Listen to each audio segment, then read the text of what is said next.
Scooty ಅನ್ನೋದನ್ನು ನೀವು ನೋಡೋದಾದರೆ ಎಲ್ಲ ಸಿಂಗಲ್ ಸಸ್ಪೆನ್ಷನ್. ವೆಹಿಕಲ್ಲು ವೇಟ್ ಇದ್ದಷ್ಟು ನಿಮಗೆ ರೋಡಲ್ಲಿ ಗ್ರಿಪ್ ಜಾಸ್ತಿ ಇರುತ್ತೆ. Hub motor will not be a solution for Indian vehicles. ಮೋಟರ್ಸ್ಗಳನ್ನ ಅಥವಾ ಹಬ್ ಮೋಟರ್ಸ್ಗಳು ಏನು ಬರುತ್ತಲ್ಲ ಅದ್ರ ಬರೋ ಕಂಟ್ರೋಲರ್ಸ್ಗಳದ್ದು ವ್ಯಾಟೇಜ್ ಕಡಿಮೆ ಇರುತ್ತೆ. ಏನೇ ಪ್ರಾಬ್ಲಮ್ಸ್ ಬಂದರೂ ನಾವು ಕಂಪ್ಲೀಟಾಗಿ ಇನ್ ಹೌಸ್ ಸಾಲ್ವ್ ಮಾಡ್ತೀವಿ.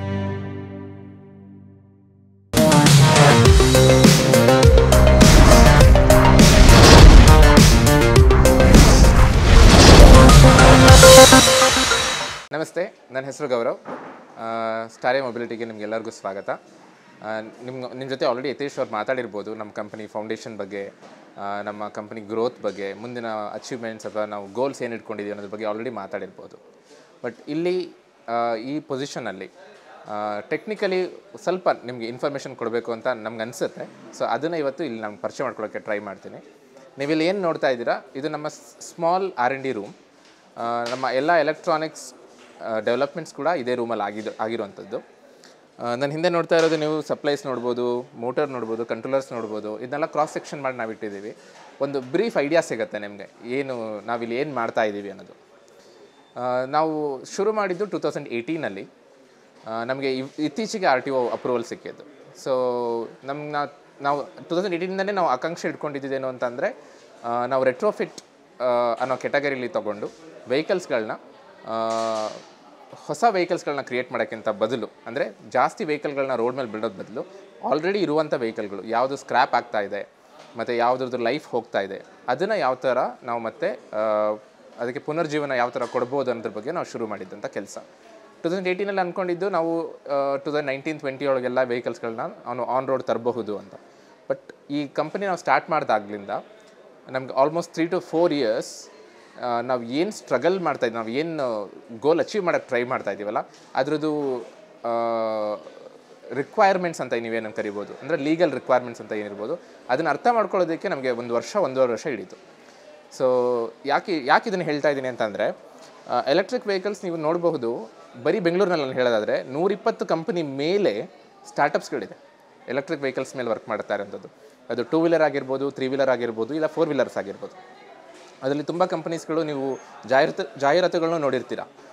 ಆ ಕಂಪನೀಸ್ಗಳಲ್ಲಿ ರೆಟ್ರೋಫಿಟ್ ಮಾಡ್ತಾ ಇದ್ದಾರಂತೆ 2 ವೀಲರ್ಸ್ಗಳನ್ನ ಅಥವಾ 3 ವೀಲರ್ಸ್ಗಳನ್ನ ಇಂಜಿನ್ ತೆಗೆದುಬಿಟ್ಟು ಎಲೆಕ್ಟ್ರಿಕ್ ಕಂಪೋನೆಂಟ್ಸ್ಗಳನ್ನ ಹಾಕಿ ಎಲೆಕ್ಟ್ರಿಕ್ ವೆಹಿಕಲ್ಸಾಗಿ ಕನ್ವರ್ಟ್ ಮಾಡ್ತಾ ಇದ್ದಾರೆ ಅಂತ ಕೇಳಿರ್ತೀರ.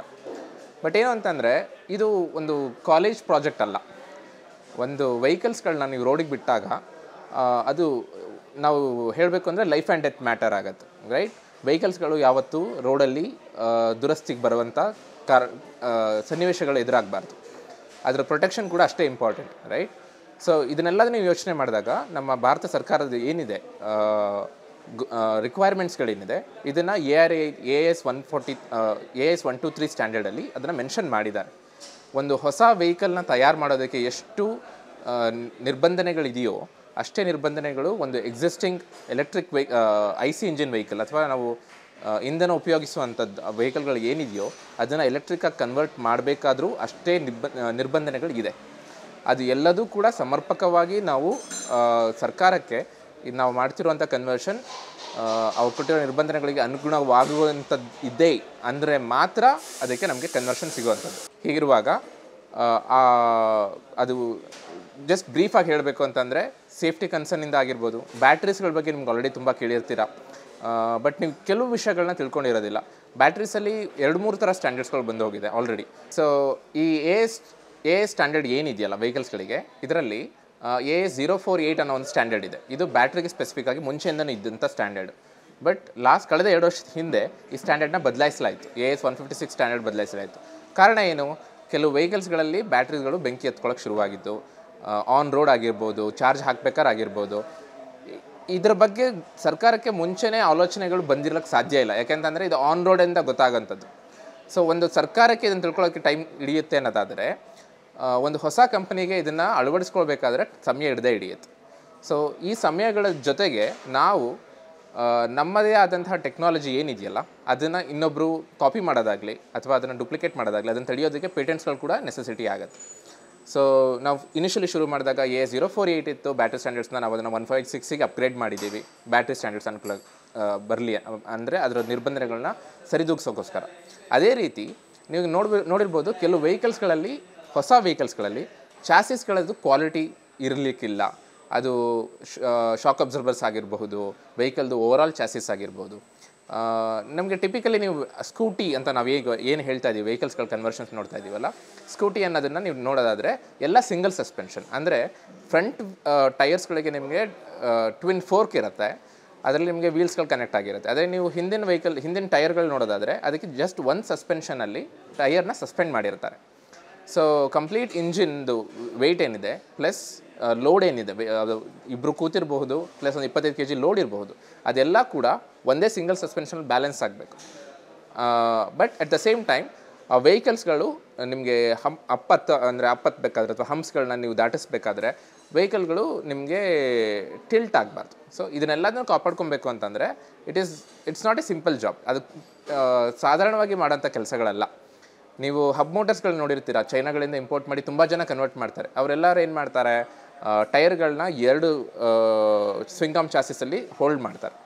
ಬಟ್ ನಾವು ಎಕ್ಸಿಸ್ಟಿಂಗ್ ಇರೋ ವೆಹಿಕಲ್ಸ್ನ ಕನ್ವರ್ಟ್ ಮಾಡಬೇಕಾದ್ರೆ ಇದು ನಮ್ಗೆ ಇನ್ನೊಂದು ಇಂಪಾರ್ಟೆಂಟ್ ಪಾಯಿಂಟ್ ಅನಿಸಿದೇನು ಅಂತಂದರೆ, ಕಸ್ಟಮರ್ಸ್ಗಳಿಗೆ ಅವ್ರದ್ದು ಒರಿಜಿನಲ್ ವೆಹಿಕಲ್ಸ್ ಏನಿದೆಯಲ್ಲ ಅದರದ್ದು ಕ್ಯಾರೆಕ್ಟರಿಸ್ಟಿಕ್ಸ್ ಏನಿದೆ ಅದನ್ನು ಕಾಪಾಡ್ಕೊಬೇಕು ಅನ್ನೋದು ನಮಗೆ ಒಂದು ಪ್ರೈಮರಿ ಇಂಟೆನ್ಷನ್ಸ್ ಕೂಡ ಇತ್ತು. ನಮಗಂದರೆ ಹಳೆ ವೆಹಿಕಲ್ನ ಹೊಸ ರೂಪ ಕೊಟ್ಟರೂ ಕೂಡ ಅದರದ್ದು ಆ ಕಂಫರ್ಟ್ನೆಸ್, ಎರ್ಗೋನಾಮಿಕ್ಸ್ ಅಂತ ಏನು ಕರಿತೀವಿ, ಅಂದರೆ ವೆಹಿಕಲ್ಸ್ಗಳು ಮೂವ್ಮೆಂಟ್ ಆಗಲಿ ಅದರಲ್ಲಿ ಯಾವುದೇ ಥರ ಬದಲಾವಣೆ ಕಾಣಿಸ್ಬಾರ್ದು ಅಂತ. ಸೊ ಇದನ್ನು ಕೂಡ ನಾವು ಅಳವಡಿಸ್ಕೊಳ್ಳೋದು ನಮಗೆ ಇಂಪಾರ್ಟೆಂಟ್ ಅಂತ ಅನ್ನಿಸ್ತು. ಸೊ ನಾವು ಸ್ಟಾರ್ಟ್ ಮಾಡಿದಾಗ್ಲಿಂದಾನೆ ಇಲ್ಲಿ ನಿಮ್ಗೆ ನೋಡಬಹುದು, this is swing arm chassis. ನಮ್ಮ ಕಂಪ್ನಿದು ಪೇಟೆಂಟೆಡ್ ಸ್ವಿಂಗ್ ಆರ್ಮ್ ಚಾಸಿಸ್ ಇದು ಸಿಂಗಲ್ ಸಸ್ಪೆನ್ಷನ್ ವರ್ಕ್ ಆಗುತ್ತೆ. ನಾಟ್ ಓನ್ಲಿ ದಿಸ್ ಈ ಚಾಸಿಸ್ ಏನು ನೋಡ್ತಾ ಇದ್ದೀರಾ, ಇದು ಕೇವಲ ಹೋಂಡಾ ಆ್ಯಕ್ಟಿವಾ ಥರ ವೆಹಿಕಲ್ಸ್ಗಳಲ್ಲದೆ ಡಿಯೋ ಆಗಿರ್ಬೋದು, ಜುಪಿಟರ್ ಆಗಿರಬಹುದು, ಫೆಸಿನೋ ಆಗಿರ್ಬೋದು, ಇದಕ್ಕೆಲ್ಲ ಕ್ರಾಸ್ ಕಂಪ್ಯಾಟಿಬಲ್ ಆಗಿ ಮಾಡಿದ್ದೀವಿ. ಇದು ಯೂನಿವರ್ಸಲ್ ಚಾಸಿಸ್. ಇದು ಒಂದು ಪೇಟೆಂಟೆಡ್ ಚಾಸಿಸ್ ನಾವು ತೊಗೊಂಡಿರೋವಂಥದ್ದು, which is majorly required for converting, ಹೇಳೋದಾದರೆ ಹಬ್ ಮೋಟರ್ ಇಲ್ಲದಲ್ಲೇ ಮಿಡ್ ಡ್ರೈವ್ ಮೋಟರ್ಸ್ಗಳು ಏನಿದೆ ಅದಕ್ಕೆ ಅದರದೇ ಆದಂತಹ ಎರ್ಗಾನಮಿಕ್ಸ್ಗಳನ್ನ ಕಾಪಾಡ್ಕೊಳ್ಳೋದಕ್ಕೆ ಏನು ಬೇಕು, ಕ್ವಾಲಿಟಿ ಏನು ಬೇಕೋ ಅದನ್ನು ಈ ಸ್ವಿಂಗ್ ಆರ್ಮ್ ಚಾಸಿಸಲ್ಲಿ ನಾವು ಕೊಡ್ತಾ ಇದ್ದೀವಿ. So this is our first patent. So safety point of view ನಾನು ಹೇಳಿದ ಹಾಗೆ we are ensuring comfortness, ergonomics along with a safety perspective. So ಇದು ನೀವು ನೋಡ್ಬೋದು, it's a solid aluminium block which we have used and we have converted. So ನಿಮಗೆ ಡಿಫೆಕ್ಟ್ಸ್ಗಳು ಬರೋದಿಲ್ಲ. At the same time ವೆಹಿಕಲ್ದು ವೆಯ್ಟ್ ಏನಿದೆಯಲ್ಲ, ಇದು ಒನ್ ಮೋರ್ ತುಂಬ ಇಂಪಾರ್ಟೆಂಟ್ ಆಗುತ್ತೆ. ವೆಹಿಕಲ್ಲು ವೆಯ್ಟ್ ಇದ್ದಷ್ಟು ನಿಮಗೆ ರೋಡಲ್ಲಿ ಗ್ರಿಪ್ ಜಾಸ್ತಿ ಇರುತ್ತೆ. ಅದೇ ನೀವು ಹೊಸ ವೆಹಿಕಲ್ಸ್ಗಳನ್ನ ನೀವು ನೋಡಿದ್ರೆ ತುಂಬ ಕಡಿಮೆ ರೇಟಿನ ವೆಹಿಕಲ್ಸ್ಗಳು, ಇದು ತುಂಬ ಕಾಮನ್ ಆಗಿ ಬರುವಂಥ ಪ್ರಶ್ನೆ ನಮಗೆ. ಕಸ್ಟಮರ್ಸ್ಗಳು ಏನು ಹೇಳ್ತಾರೆ ಅಂದರೆ, ಇಷ್ಟು ರೇಟ್ ಕೊಟ್ಟು ಆಲ್ರೆಡಿ ಇರುವಂಥ ವೆಹಿಕಲ್ಸ್ನ ಕನ್ವರ್ಟ್ ಮಾಡೋದ್ರ ಬದಲು ಹೊಸ ವೆಹಿಕಲ್ನೇ ತೊಗೋಬೋದು ಅಂತ. ಬಟ್ ಹೊಸ ವೆಹಿಕಲ್ಸ್ ನೀವು ನೋಡಿದ್ರೆ ಪ್ಲಾಸ್ಟಿಕ್ ಕಂಪೋನೆಂಟ್ಸ್ ಜಾಸ್ತಿ ಯೂಸ್ ಮಾಡ್ತಾರೆ. ಅದರಿಂದ ಏನಾಗುತ್ತೆ, ವೆಹಿಕಲ್ ವೆಯ್ಟ್ ಕಡಿಮೆ ಆಗುತ್ತೆ. ಅಡ್ವಾಂಟೇಜ್ ಏನು ಅಂತಂದರೆ ವೆಹಿಕಲ್ ಫಾಸ್ಟಾಗಿ ಮೂವ್ ಆಗುತ್ತೆ, ಲೋಡ್ ಎತ್ಕೊಬೋದು. But at the same time vehicle stability ಇರೋದಿಲ್ಲ ರೋಡ್ ಮೇಲೆ. ಸೊ ನಾವು ಒಂದು ಎಕ್ಸಿಸ್ಟಿಂಗ್ ವೆಹಿಕಲ್ನ ಕನ್ವರ್ಟ್ ಮಾಡಬೇಕಾದ್ರೆ ಒಂದು ರಿಕ್ವೈರ್ಮೆಂಟ್ ಏನು ಅಂತಂದರೆ, ARAI ರಿಕ್ವೈರ್ಮೆಂಟ್ ಏನಂದರೆ ಅದರದ್ದು GVW ಅಂತ ಏನು ಕರಿತೀವಿ, ಗ್ರಾಸ್ ವೆಹಿಕ್ಯುಲರ್ ವೆಯ್ಟ್ ಅಂತ ಏನು ಕರಿತೀವಿ, ಅದು ಬದಲಾವಣೆ ಆಗೋಂಥದ್ದು ಇರೋಂಗಿಲ್ಲ. ಸೊ 5 to 10% ರೇಂಜ್ ಒಳಗಡೆ ಮಾತ್ರ ಅದ್ರ ಚೇಂಜಸ್ ಇರಬೇಕು. ಸೊ ಹಾಗಾಗಿ ಒರಿಜಿನಲ್ ವೆಯ್ಟ್ ಆ್ಯಕ್ಟಿವ್ ಅದು 105 to 110 kilos ಕರ್ವ್ ವೆಯ್ಟ್ ಅಂತ ಏನು ಕರಿತೀವಿ, ಅಷ್ಟರ ಒಳಗಡೆ ಲಿಮಿಟ್ ಮಾಡೋದಕ್ಕೆ ನಾವು ಚಾಸಿಸ್, ಸ್ವಿಂಗ್ ಆರ್ಮ್ ಚಾಸಿಸ್ಗೂ ಅದೇ ವೆಯ್ಟ್ನ ಮೇಂಟೈನ್ ಮಾಡಿದ್ದೀವಿ. ಸೊ ಇದು ಆ್ಯಕ್ಟಿವ್ ಒಂದಕ್ಕೆ ಅಲ್ಲದೆ ಡಿಯೋ, ಆಕ್ಸೆಸ್, ಜುಪಿಟರ್ ಕೂಡ ಇದು ಬ್ಯಾಲೆನ್ಸ್ ಆಗುತ್ತೆ. So that is one of the major changes that you will see. And ಆ ಇಂಪ್ರೂವ್ಮೆಂಟ್ ನಿಮಗೆ ವೆಹಿಕಲ್ ಸ್ಟೆಬಿಲಿಟಿಲಿ ಫೀಲ್ ಆಗುತ್ತೆ. ಸೊ ಅದನ್ನು ನೀವು ಖಂಡಿತವಾಗ್ಲೂ ನೋಡ್ಬೋದು. ನಾವು ಎರಡನೇದಾಗಿ ವೆಯ್ಟ್ ಜಾಸ್ತಿ ಇದೆ ಅಂದ ತಕ್ಷಣ ಪರ್ಫಾರ್ಮೆನ್ಸ್ ಕಡಿಮೆ ಆಗೋದು ನಿಮಗೆಲ್ಲರೂ ಕಾಮನ್ ಆಗಿ ನೀವು ಅಬ್ಸರ್ವ್ ಮಾಡಿರ್ತೀರ. ಸೊ ಕೆಲವು ವೆಹಿಕಲ್ಸ್ಗಳಲ್ಲಿ ನೀವೇನು ನೋಡ್ತೀರಾ ಅಂತಂದರೆ 2 kW continuous power, 6 kW peak power ಅಂತೆಲ್ಲ ನೀವು ಕೇಳಿರ್ತೀರ. ಬಟ್ ಅದರ ಟರ್ಮ್ಸ್ಗಳು ಏನಿದೆ, ಸೊ ಇದು ಅದರ ಮೀನಿಂಗ್ ಏನು, ಅದ್ರ ಬಗ್ಗೆ ಅಷ್ಟೊಂದು ಐಡಿಯಾ ಇರೋದಿಲ್ಲ ನಿಮಗೆ.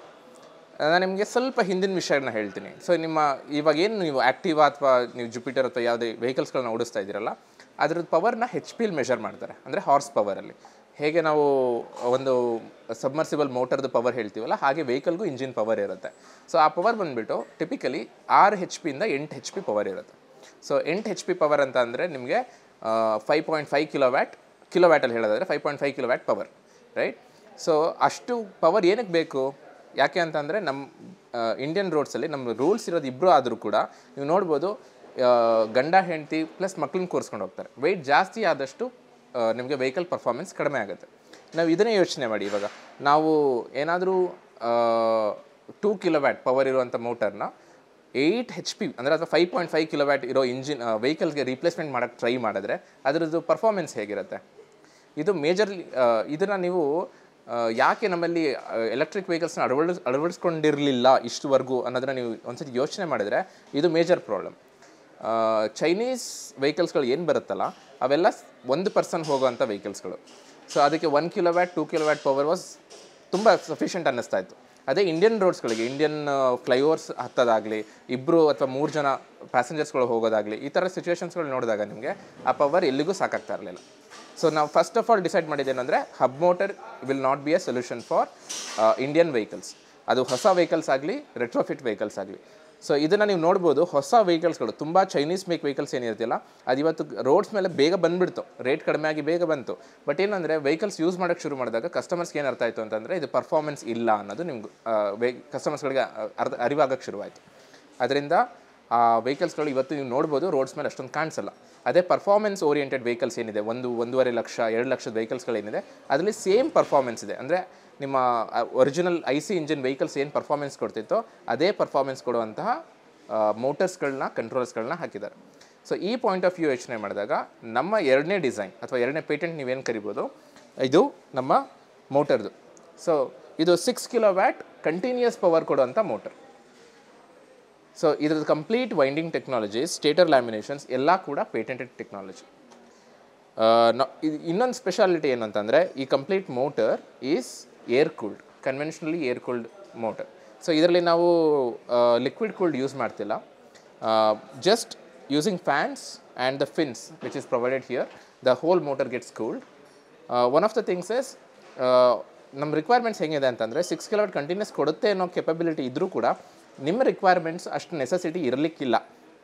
Continuous 4 kilowatt is more than sufficient, but this motor which is patented can be used continuously for 6 kilowatt. ಇದು ನಮ್ಮ 2ನೇ ಪೇಟೆಂಟ್. ಇದರಲ್ಲಿ 2 ಪೇಟೆಂಟ್ಸ್ ಬರುತ್ತೆ, ಒಂದು ವೈಂಡಿಂಗ್ ಬರುತ್ತೆ, ಇನ್ನೊಂದು ಸ್ಟೇಟರ್ ಲ್ಯಾಮಿನೇಷನ್ಸ್ ಬರುತ್ತೆ. ಎರಡೂ ಕೂಡ ನಮ್ಮ patented design. So the patent has been granted by the patent authority of India as of today. So ಇನ್ನು ಮೋಟರ್ ಇದೆ, ಮೋಟರ್ ರನ್ ಆಗೋದು ಹೇಗೆ? ಸೊ ಮೋಟರ್ನ ಮಾಡೋದು ತುಂಬ ಸುಲಭ ಇಂಡಿಯಾದಲ್ಲಿ. But one of the major challenge ನಮಗೆ ಫೇಸ್ ಆಗಿದೆ ಏನು ಅಂತಂದರೆ ಇದನ್ನು 6 ಕಿಲೋವ್ಯಾಟ್ ರನ್ ಮಾಡೋಂಥ ಕಂಟ್ರೋಲರ್ ಏನಿದೆ ಅಂತ ಅಂದ್ಬಿಟ್ಟು. 6 kilowatt at the same time liquid cooled ಅಲ್ಲ, regularly conventional air cooled controllers ನಮಗೆ ಬೇಕಾಗಿತ್ತು. ಇದರಲ್ಲಿ 2 ಥರ ಬರುತ್ತೆ ಟೆಕ್ನಾಲಜಿಲಿ ಹೇಳಬೇಕು ಅಂತಂದರೆ.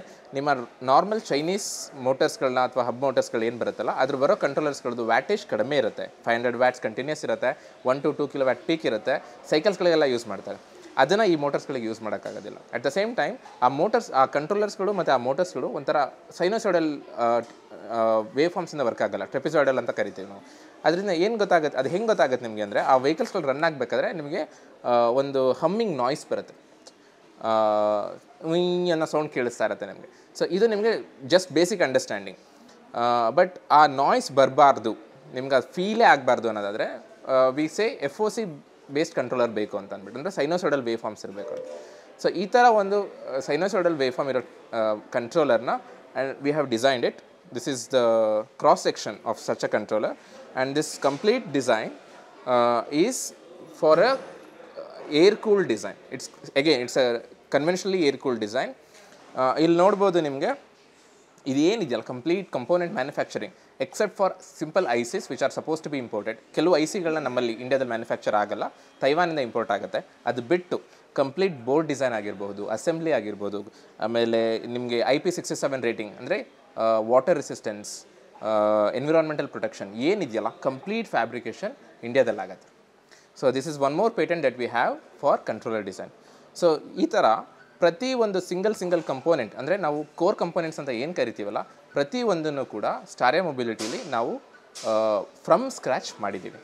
ಒನ್ ಆಫ್ ದ ಅಡ್ವಾಂಟೇಜ್ ಇದು ಏನು ಕೊಡುತ್ತೆ, ಇದರಿಂದ ಬೆನಿಫಿಟ್ ಏನು ಅಂತಂದರೆ ಇವತ್ತು ನಮ್ಮಲ್ಲಿ ಮಾಡಿರುವಂಥ ಕಂಟ್ರೋಲರ್ ಆಗಿರಲಿ ಮೋಟರ್ ಆಗಿರಲಿ ಬರೀ 2 ವೀಲರ್ ಸಿಂಗಲ್ ಸಸ್ಪೆನ್ಷನ್ ವೆಹಿಕಲ್ಸ್ ಒಂದಕ್ಕೆ ಲಿಮಿಟ್ ಆಗ್ದಲೇ ಇದ್ರದ್ದು ಎಕ್ಸ್ಟೆನ್ಷನ್ಸ್ಗಳನ್ನ ಮುಂದೆ ಬೈಕ್ ಪರ್ಫಾರ್ಮೆನ್ಸ್ ಓರಿಯೆಂಟೆಡ್ ಬೈಕ್ಸ್ಗಳಾಗಿರಬಹುದು, ಅಥವಾ 3 ವೀಲರ್ ಆಟೋಗಳಿಗಾಗಿರ್ಬೋದು, ಅಥವಾ 4 ವೀಲರ್ ಕಾರ್ಗಳಿಗಾಗಿರ್ಬೋದು, ಇದನ್ನು ಈಸಿಯಾಗಿ ಎಕ್ಸ್ಟೆಂಡ್ ಮಾಡ್ಬೋದು.